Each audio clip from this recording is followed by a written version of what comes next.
Hey, what's going on, guys? Hex coming back in today with a brand new video. I think I got some hair on my bill. But other than that, and besides that, I have caught up on Boruto, and that's all that freaking matters. So let's just do a little rundown of what's been going on, well, within Boruto real quick. So this Byakuya arc is an arc that I actually have enjoyed. I want to come out and say that, I like Ryogi as a character. It's a typical manipulation thing, and it looks as if it's going a different route. There's new style of genjutsus. We got to see the ice one, which I don't necessarily think that one's a new one because I'm trying to remember back to the very first Zabuza arc, right? To the bridge. I'm pretty sure the mirrors did something with that too. I don't think they did genjutsu, or did they?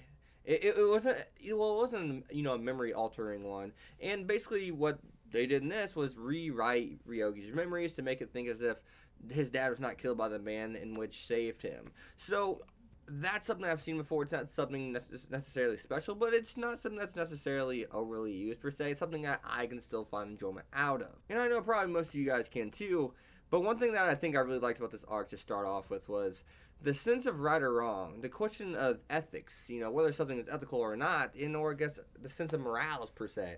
Now, it's cool to see these kind of things because it makes you wonder, and I know the main point was that guy was a thief, he's a petty thief, and he only cared about what he wanted, which was being rich and finding the easy way to do so, instead of working for it, right? Stealing that scroll that had all the new ninjutsu things that we got to see in, of course, the Boruto Naruto the movie. If you have not seen the Boruto Naruto the movie, go watch it, or I don't know if you could, I guess you could see it now. I guess you don't have to go watch it, but you should go watch it. I think it's really cool, really fun, and awesome movie, and the art looks amazing, so does the animation.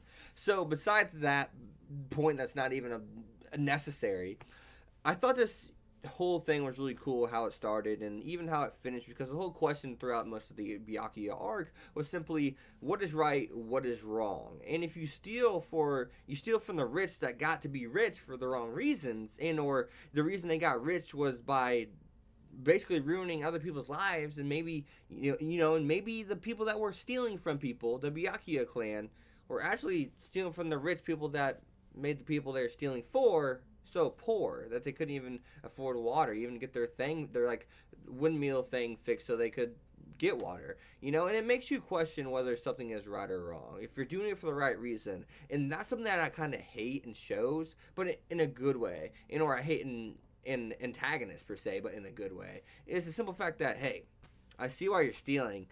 I see the reason is just. Your reason makes sense. You are stealing from someone who got to where they are on this pedestal of being rich and famous and all these things because they threw other people under the bus. And look, now those people are poor and they can barely even, afford to survive. And that makes so much damn sense. And I love that because it puts me in a position to where I'm just kind of like, holy crap, those people they're stealing for the right reason. Should you try to stop them? Yes, stealing is wrong, but do the pros outweigh the cons? Does the sense, do your moral, which way do your morals shift? Do they shift in the way of this is more good than bad? Does it, are you a utilitarian? If the good outweighs the bad, then it's all right, even though some people may suffer from it, So that's something that I think is always fun to ask yourself, and I think it's something that's always fun to just kind of, I guess, dwell on per se. Ethics was a fun class. It's a class that I actually did enjoy because it's just a sense of right and wrong, and there's so many ways you can say something is good and so many ways you can say something is wrong. Stealing is wrong. You should not do it because it's hurting somebody. But what if you're stealing from someone who's been hurting people their whole life in order to get to where they are today? And that's something I always found fun. And of course, Shigada's character, and hopefully that did not drag too long because I felt like I made the same point like twice. As long as I did it in a different way, that's fine. But Shigada's character, just think of these are teams of 4. Shikadai, Sarada, Mitsuki, Boruto. What a squad. What a fun squad that'd be, I just love Shikamaru. I love Shikadai. I think Shikadai is more of a clone than, of his dad, way more than Boruto is even. I think people can clearly see that.